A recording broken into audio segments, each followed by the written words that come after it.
Bonjour, je vous fais une petite vidéo pour vous parler de la respiration et ce qui l'influence, puisque j'ai eu quelques retours comme quoi les personnes avaient du mal à se poser dans leur respiration, qu'elles constataient que c'était difficile de suivre le rythme que je donnais. Et déjà, je voudrais vous partager que ce qui est important en tout premier lieu, c'est d'observer, justement de prendre conscience de la qualité de son souffle avant de chercher à le changer. Je sais que c'est pas facile puisque on est des êtres humains, on a envie d'évoluer et on a tous ce mode de comparaison les uns aux autres aussi, ce qui est tout à fait naturel. Mais en fait, le premier challenge, en fait, c'est déjà de s'observer et d'essayer d'accepter sa propre respiration, son propre rythme. Et le fait, en fait, d'accepter, ça va faire qu'on va arrêter la lutte, donc la tension. Et donc, en arrêtant cette lutte, on va pouvoir se détendre et on va lâcher prise. Et c'est là que le souffle, il va pouvoir s'allonger. Donc ça, c'est une première chose. Je vous guiderai ça dans la prochaine vidéo où je vais faire spécialement là-dessus. Donc on va aborder tout ça. Pour le moment, j'aimerais aborder donc au niveau plutôt théorique, qu'est-ce qui influence ce souffle, parce que justement vous allez voir que c'est pas si évident que ça de transformer ce souffle, puisqu'il y a beaucoup de choses qui à la fois est à notre portée et à la fois pas forcément tout. Donc il faut y aller aussi doucement et ça va peut-être vous aider à accepter là où vous en êtes par rapport à votre respiration. Donc déjà au niveau physique, eh bien effectivement ça va sembler peut-être évident, mais on arrive avec un bagage génétique par exemple, comment on va comment on se sent dans notre système respiratoire, la qualité de notre système respiratoire va être différent pour chacun. Donc déjà ça va influencer. Ensuite, on a tout ce qui est résistance à l'effort aussi, parce que dans les postures, mine de rien, on a de l'intensité. Donc ça va venir nous chercher dans notre souffle, et plus ou moins vite selon notre entraînement. Ensuite, au niveau physique, on peut avoir aussi la posture. Par exemple, si on est plutôt voûté, renfermé ou avec l'ouverture, ça évidemment ça va jouer. Et il y a plein de paramètres physiques qui vont jouer. Ces paramètres physiques, ils sont là depuis plus ou moins longtemps et suivant leur enracinement en nous, eh bien ça va être plus ou moins long à transformer. Donc ça, notre moyen d'action, c'est la pratique. Et quand vous pratiquez aussi, vous pouvez adapter. C'est là que les adaptations, on se rend compte qu'elles sont importantes puisque, suivant notre corps, on va avoir une respiration plus ou moins facile et l'adaptation va permettre que cette respiration soit plus ample.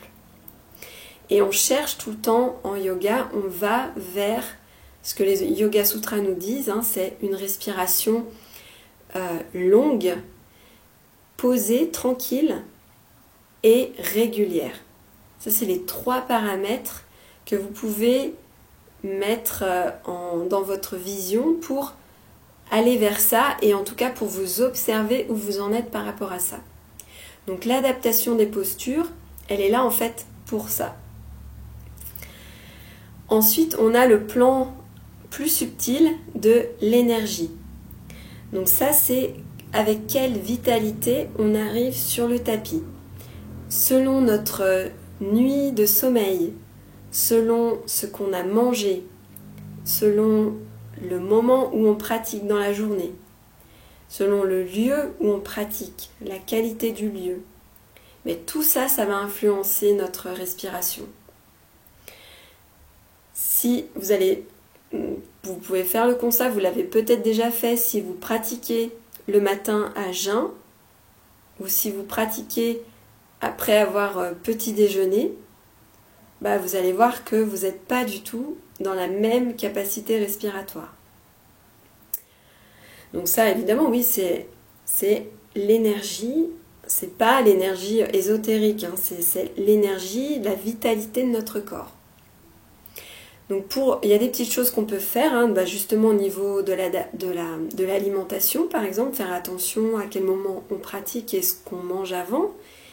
On peut aussi au niveau du lieu faire attention dans quel taux vibratoire se trouve le lieu.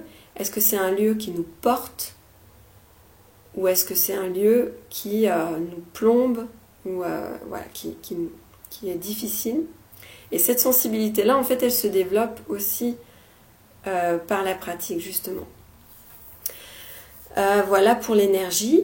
Ensuite, on va de plus en plus vers le subtil.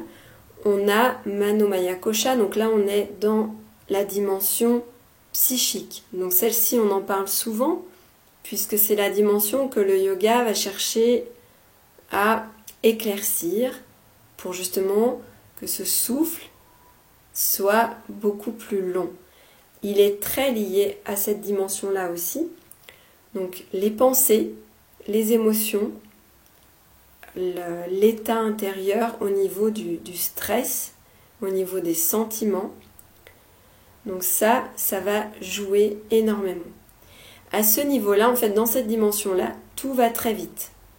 Donc ça va très vite influencer votre respiration. C'est pour ça qu'on se sert de cette observation du souffle pour apprendre, voir comment on fonctionne au niveau des pensées, du mental aussi. Voilà, donc ça c'est une dimension. Ensuite, on arrive dans la dimension de l'inconscient, la dimension de l'intuition, de l'intelligence profonde. Ça, c'est tout ce qui est enregistré, en fait, nos conditionnements, tout ce qui fait que tout ce qui rend nos pensées automatiques ou nos gestes automatiques. Donc là, on est dans quelque chose de beaucoup plus inconscient. C'est ancré, enraciné depuis notre enfance, depuis notre éducation. Ce sont nos croyances aussi. Et donc ça va influencer notre souffle. Par exemple, si j'ai enregistré que je suis quelqu'un qui ne mérite pas, que ce soit l'abondance, l'amour, le bonheur, quelqu'un qui ne mérite pas, ou alors si je mérite, il faut que je fasse d'énormes sacrifices, je vais par exemple avoir plus de difficultés avec l'inspiration et la rétention pleine que l'expiration et la rétention vide. C'est un exemple. Ensuite, on a tout ce qui est au niveau de l'âme. Encore plus profond, on arrive donc dans cette dimension de cette énergie très très subtile qui se réincarne de vie en vie. Je vous parle toujours selon la vision du yoga. Donc, on va amener avec nous en fait toutes les mémoires de toutes nos vies. Donc dans cette vie-ci, je suis toujours avec mon âme qui a enregistré toutes ces mémoires. Donc elles vont forcément influencer mon corps et mon souffle. Donc ça, pour transformer ça, c'est pareil, c'est du profond, du long terme. Donc ça va demander un travail d'introspection loin et fort, et ça va peut-être nous emmener dans des émotions fortes quand des choses ont émergé.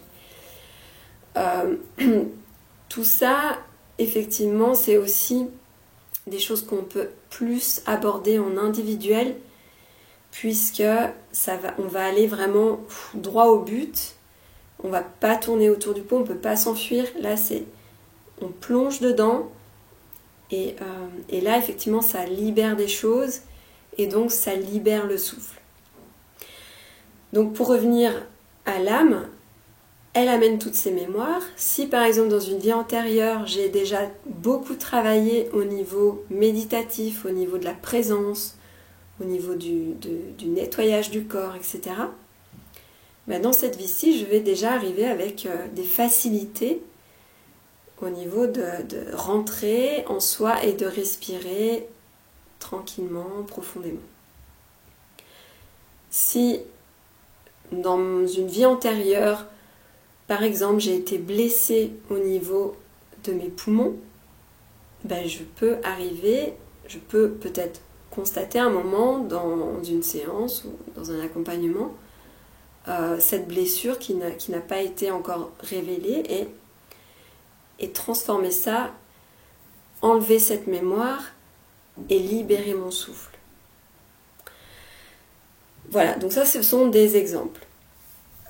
Ensuite, la dernière couche, on va dire, de l'être, c'est Purusha.